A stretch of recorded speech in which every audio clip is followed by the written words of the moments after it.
Okay, we got the 2165. Woo, that is way too loose, but I'm gonna run it anyways.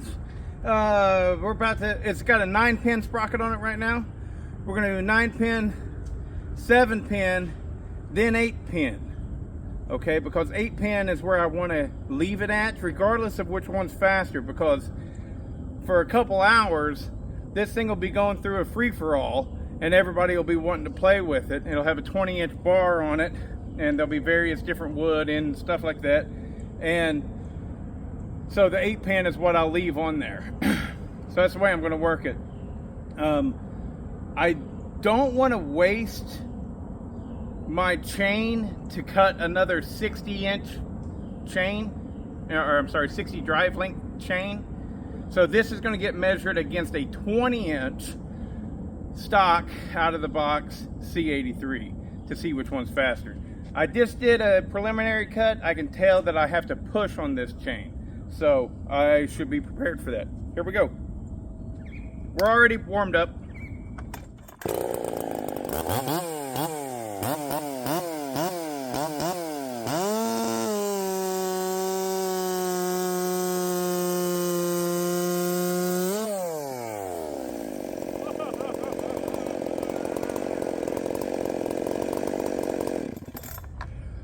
Oh my God.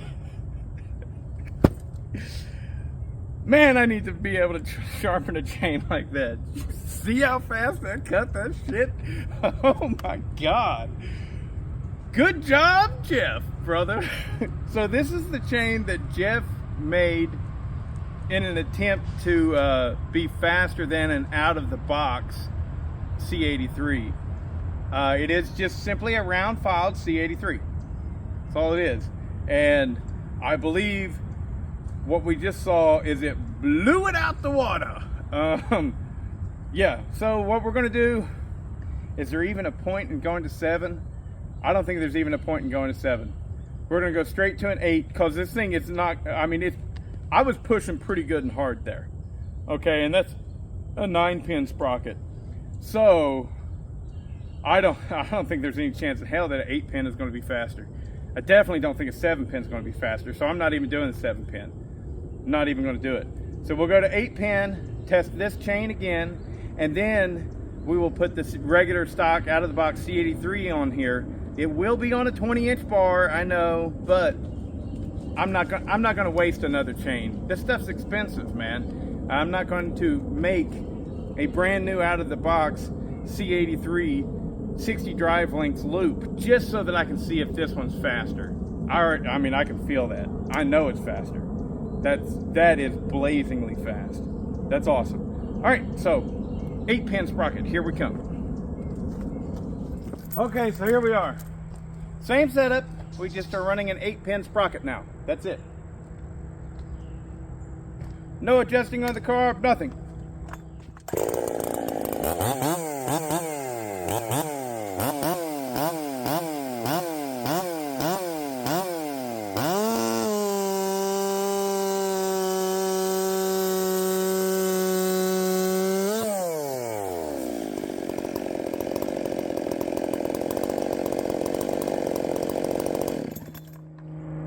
Again, I felt like I was just so able to push on it. This chain, I like it that he set it up this way, because this allows me to control the speed better than if it was set up more aggressively. I feel like I can pull on that as hard as I want and I'm not going to bog down this saw. That feels great. So now the next thing to do, we're going to slap the 20-inch bar with a fresh C83 chain on here and see how it cuts. But yeah, it feels like, just without question, no doubt about it, this is far superior to an out-of-the-box C83. And that is so smooth. I'm not used to this, you know. I mean, like, I've been handed a few chains here recently that cut so well. And 3 of them are from Jeff, and 1 of them's from somebody that wants to remain anonymous. But, wow, that's really nice. And here we are, 8-pin sprocket, 20-inch bar, new, it's only seen the pine a few times, C83 chain.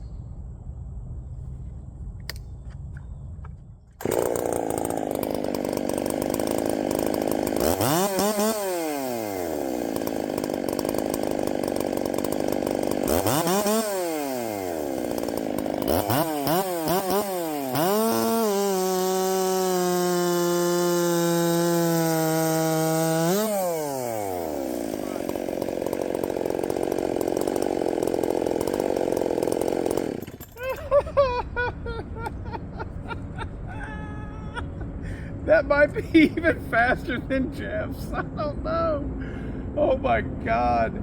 It's so good right out the box.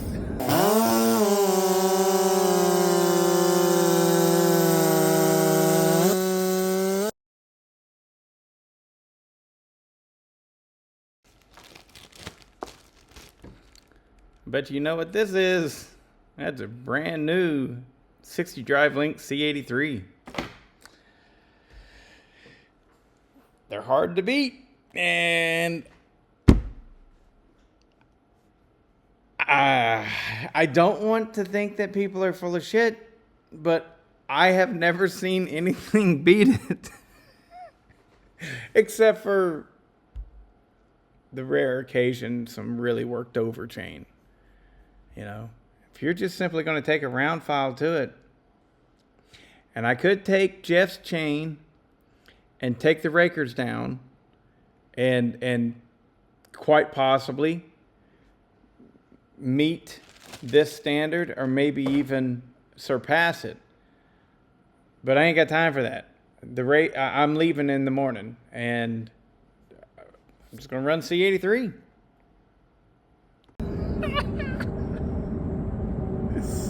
Oh my God, it just walked through it. I don't know which is faster. I don't know.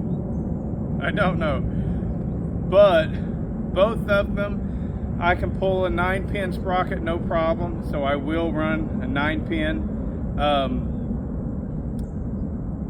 I will check the footage and see which one's faster. But at this point, no, I can't call it. It just blasted through that. I think it went through that in like 3 seconds. I don't know. Maybe it was more than that. I don't know. But Jesus. Good job on that 2161 Bodie BPS performance.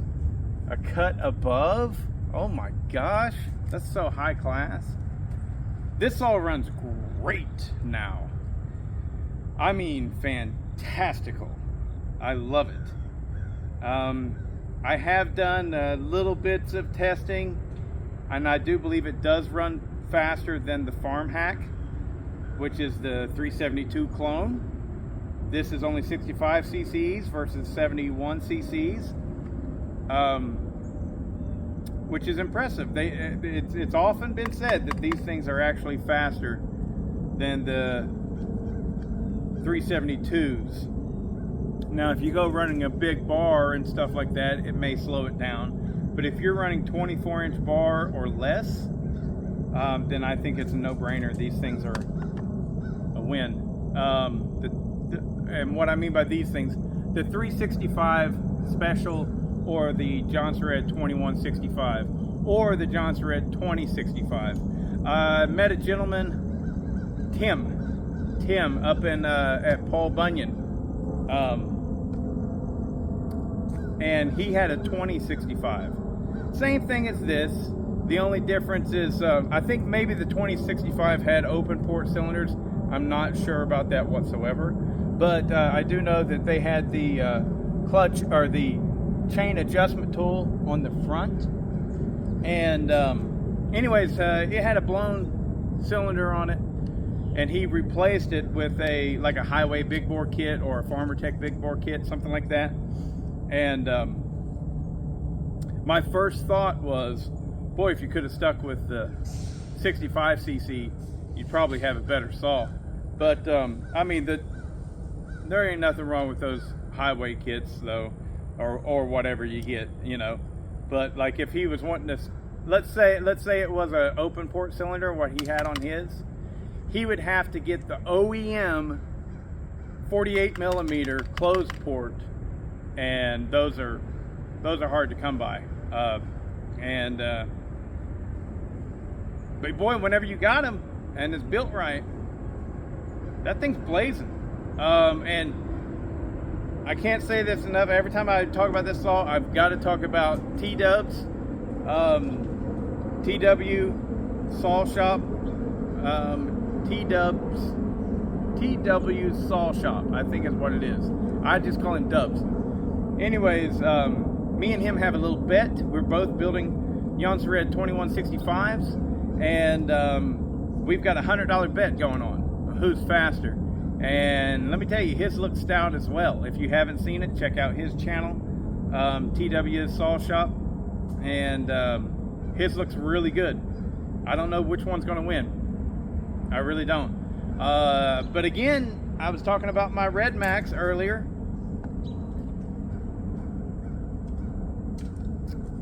I wouldn't be surprised if my Red Max got in the top 10. I think this thing will get in the top 10. Anyway, I'm not going to be hurt if it doesn't, because man, the playing field is stacked this year. I mean, people aren't just showing up; they're showing up to win it, and that's cool, because competition is a good thing, right? But we got Dino Joe's built some killer saws. You can see them on his channel. Check out Dino Joe Mods. If you know of my channel, surely you know of his.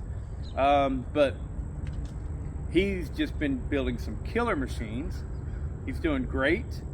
We know that Garrett Barker is going to be there in full force. Matt House is going to be there in full force.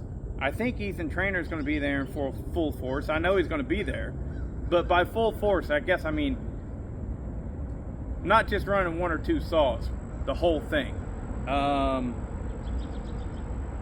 Charles Briscoe, he's showing up. It was up in the air whether or not he's going to be there, but he's going to be there. He's not going to have his premium saws, but he'll say it too. He's not really a threat anyways, because he sucks when it comes to racing. He's great at building a saw, great, but he sucks at racing. Let's see, who else is... Gary Buxton's going to be there. I know there's going to be some Jason Egan saws there. I'm sure I'm missing out. Tim at Iowa Performance Saws is not going to be there because he's a hack. He's a loser. Damn it, Tim. I was really looking forward to seeing Tim. I wanted to hang out with Tim. Me and him are pretty, as far as you can be on phones, you know, we're good phone buddies, you know what I mean?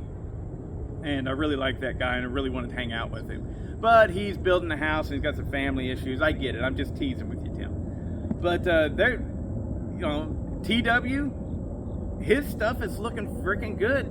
He is absolutely a contender in this. Smitty's chainsaws, he's absolutely a contender as well. He's got some killer saws, so... Morgan McGinnis, I believe he can build a pretty good saw too. He's going to be there trying to win it. It's going to be a lot. Oh, Brennan. God, how did I forget Brennan Cass? Bellhopper. All these folks. There's going to be a lot of people there that really do great work. And honestly, I'm just truly, I'm honored to be part of the competition, right? And you can't forget about the... You can't forget about the boys that are actually putting on the event. Eric Nickel, I don't think he's running at all this year. I don't think. But if he is, it's going to be limited, and he's no competition whatsoever for the actual overall win. I'm happy about that because I ran his 660 clone and his 372 clone, and they were fire. They ran great. Both of them did. Chad, he's going to be racing, I believe he is. And, shithead Kenny's probably going to show up and run all of Grant's good saws. I'm messing with you, Kenny. I really like you, Kitty. But yeah, he shows up without a saw of his own and just runs all of Grant's stuff, because Grant's on the microphone talking to everybody. But anyways, there's lots of competition. I'm really excited about it. I don't know which chain is faster, but if I have to go off of my gut, right there, right now, in that cut, C83 won. But I don't know. It's deceptive. It's deceiving because the stuff that Jeff made me was so smooth, and you really got to push on it. So we'll see. We will see.